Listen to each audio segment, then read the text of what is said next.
আলাইকুম রহমতুল্লাহ। আশা করি দেশ এবং প্রবাসী সবাই ভালো আছে। আসলে একটা জিনিস কদিন ধরে ফেসবুকে দেখতাম আছি যে প্রবাসীরা দেশে ছুটিতে আসলে পরে 2 মাসের বেশি মোবাইল চালাইতে পারতো না, রেজিস্ট্রেশন করতে হবে।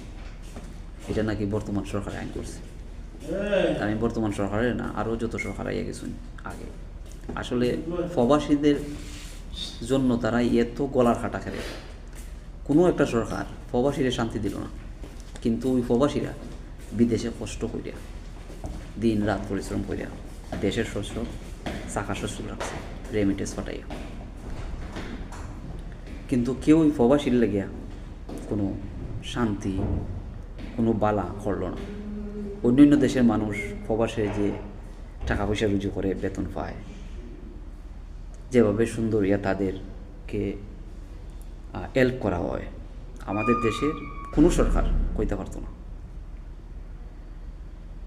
আমরা এমনও আছে যে একই কোম্পানিতে কাজ করে, একই কাজ, দেখা গেছে যে আমরার বেতন 1000, অন্যান্য দেশের মানুষের বেতন 1500, একই কাম একই টাইম।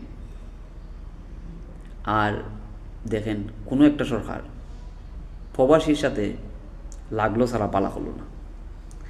তাই আমি ফেসবুকে এগুলো দেখতাম আছি, তো আমি বলবো এটি বর্তমান সরকার যারা আছে, যে আপনারা যদি এরকম ধরনের কোনো আইন করে থাকুন যে প্রবাসীরা দেশে আসলে পরে 2 মাস পরে কিংবা এর ভিতরে রেজিস্ট্রেশন করতে হবে মোবাইল, এইসব আইনের প্রতি আমরা শ্রদ্ধাশীল। তবে প্রবাসীর জন্য এই আইন ঠিক না।